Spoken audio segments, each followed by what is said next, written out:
안녕하십니까?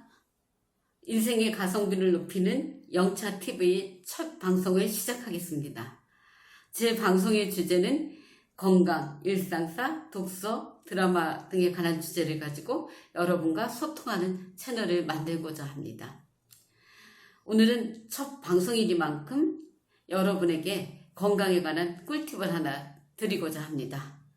특히 무릎 건강에 대한 것을 말씀드리고 싶습니다. 여러분, 영차 진료라는 단어 들어보셨나요?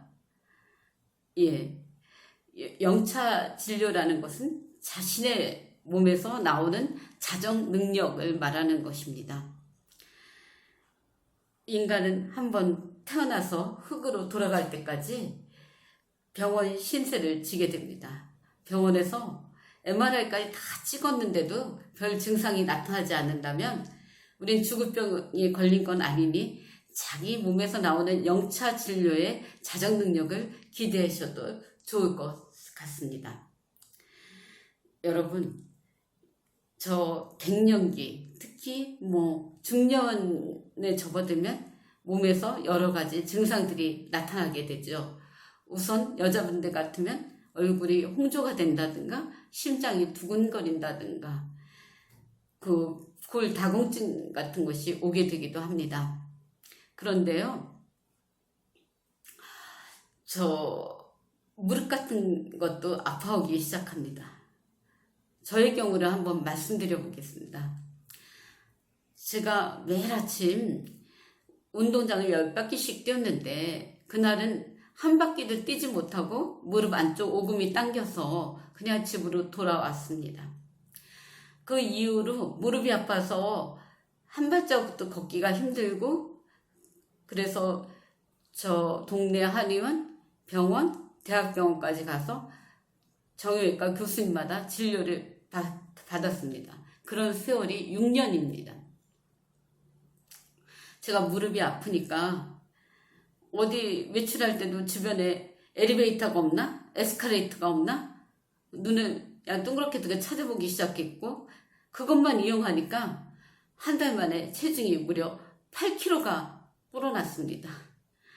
제가 이제 동네 병원에 가서 저 주사를 맞았어요. 소위 뼈 주사라는 거야.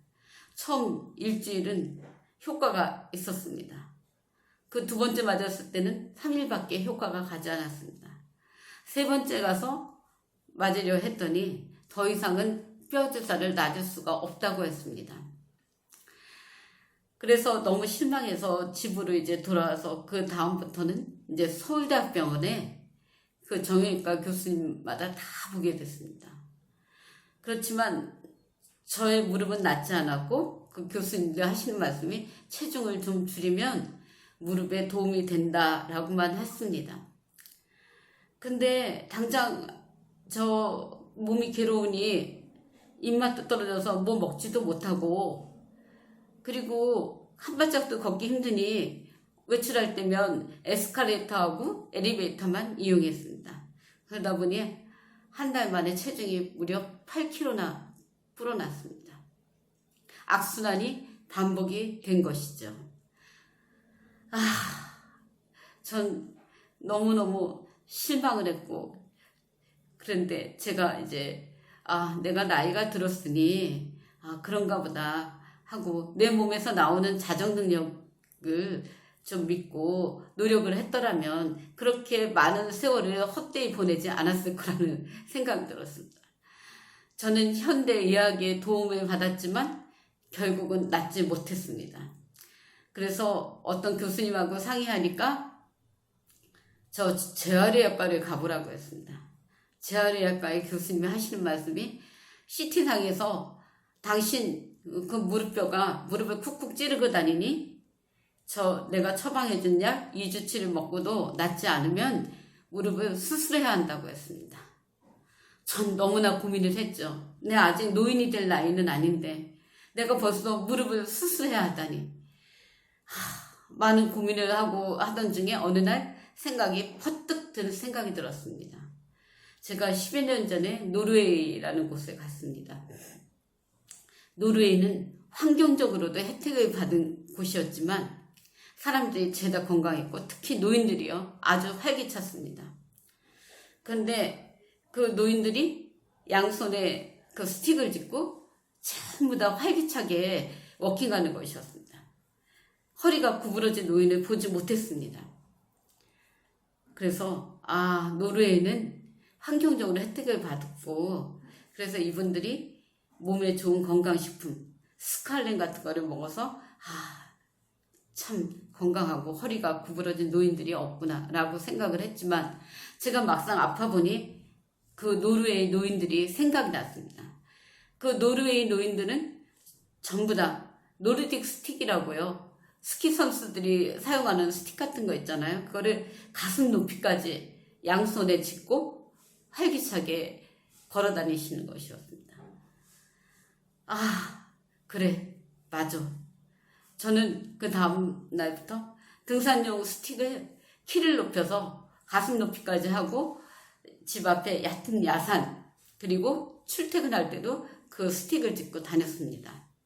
그리고 계단을 오르내렸습니다. 저희 집이 15층인데요.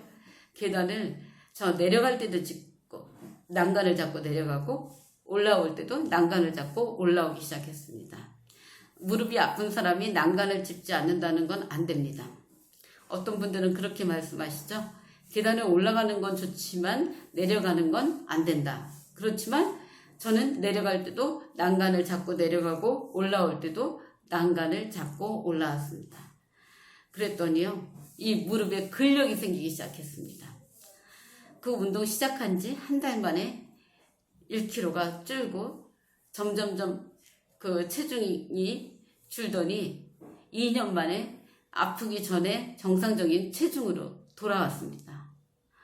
전 너무너무 기뻤습니다. 그래서 주변 노인분들한테도 이제 권유하기 시작했습니다.